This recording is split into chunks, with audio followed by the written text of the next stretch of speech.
وما أرسلنا في قرية من نذير إلا قال مترفوها إنا بما أرسلتم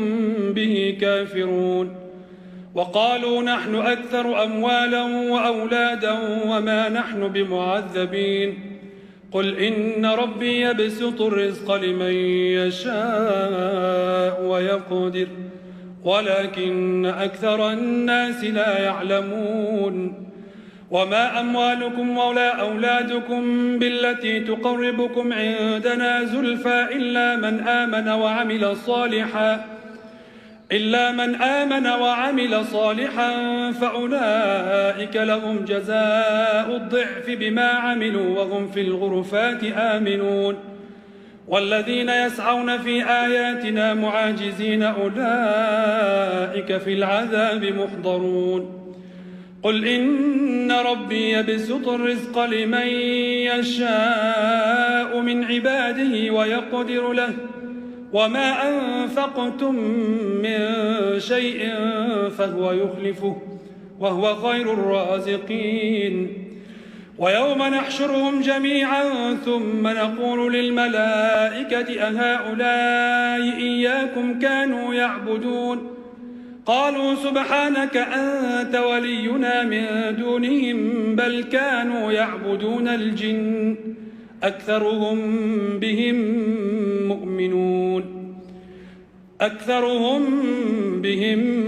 مؤمنون فاليوم لا يملك بعضكم لبعض نفعا ولا ضرا ونقول للذين ظلموا ذوقوا عذاب النار التي كنتم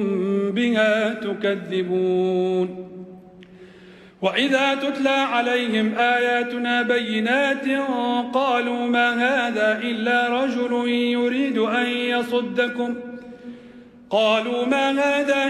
رجل يريد أن يصدكم عما كان يعبد آباؤكم وقالوا ما هذا إلا إفك مفترى وقال الذين كفروا للحق لما جاءهم إن هذا إلا سحر مبين وما آتيناهم من كتب يدرسونها وما أرسلنا إليهم قبلك من نذير وكذب الذين من قبلهم وما بلغوا معشار ما آتيناهم فكذبوا رسلي فكيف كان نكير